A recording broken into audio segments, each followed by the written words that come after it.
네, 포천빌라 살인사건 관련 수사 속보 전해드리겠습니다. 경찰이 오늘 피의자 이 씨를 검찰에 송치하면서 최종 수사 결과를 발표했습니다. 내연남을 살해하고 시신을 유기한 혐의는 입증을 했지만 남편을 살해한 혐의에 대해서는 명확하게 밝혀내지 못했습니다. 현장에 중계차가 나가 있습니다. 최하영 기자. 네, 경기 포천경찰서입니다. 네. 경찰이 오늘 최종 수사 결과 발표했는데요. 내연남을 살해하고 시신을 유기한 혐의는 명백하다고 밝혔죠?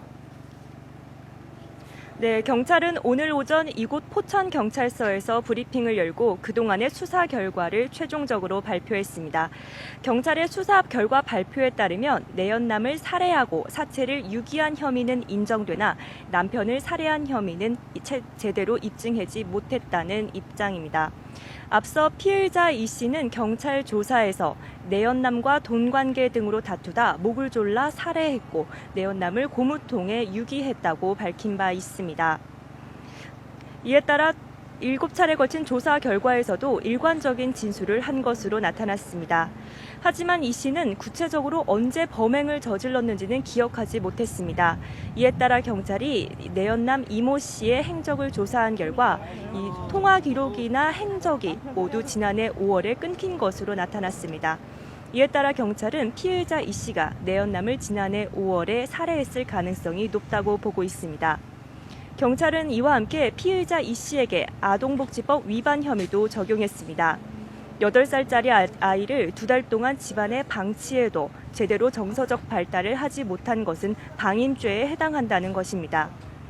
따라서 경찰은 오늘 피의자 이 씨를 검찰로 송치하면서 내연남을 살해하고 사체를 유기한 혐의와 아동복지법 위반 혐의를 적용했습니다. 네, 발견된 시신이 두 구고요. 지금 내연남 살해 혐의는 입증이 됐다는 건데요. 남편 살해 혐의가 적용되지 않은 건 왜 그런 건가요? 네, 경찰이 아직 남편 살해 혐의에 대해 구체적으로 밝혀내지 못했기 때문입니다.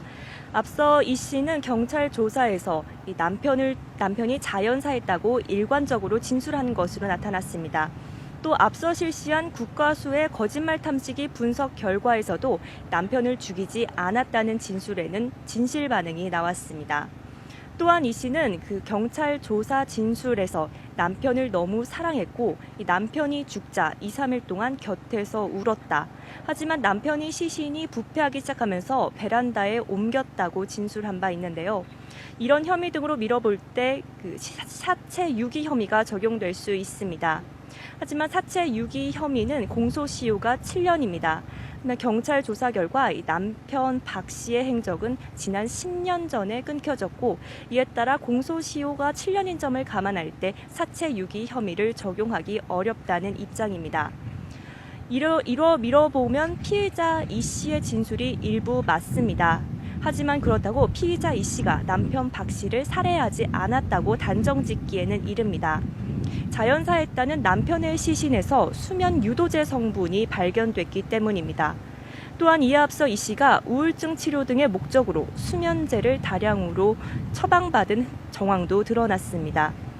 이에 따라 검찰은 피해자 이 씨를 검찰로 송치했지만 남편 살해 여부에 관해서는 앞으로 계속 수사를 벌일 예정이라고 밝혔습니다. 지금까지 경기 포천경찰서에서 YTN 최하영입니다.